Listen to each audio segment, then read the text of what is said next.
giỏi giang hoa ngoan ngoãn, cậu bé đơn giản là baby boo. Anh đẹp trai tóc hai mái, chỉ con Dream Thái nguyên cái every show. Nếu mà em biến thành con gián thì anh biết phải làm sao đây. Nếu em là con gián anh hứa không chạy để cho em bao vây. Mà nếu em là con gián thì vẫn sẽ là con gián về thương. Mà nếu em là con gián thì anh sẽ gọi em là bé tiểu thư.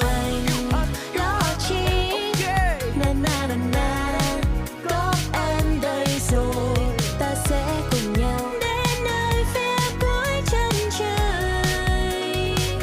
Em hỏi lần lần đó nè. Gián đáng yêu không? Gián có đáng yêu thiệt không? Gián đáng yêu không? Gián có đáng yêu thiệt không nè? Gián đáng yêu không? Nếu em là con gián anh có yêu không hả? Gián đáng yêu không? Để anh nói cho nghe nè.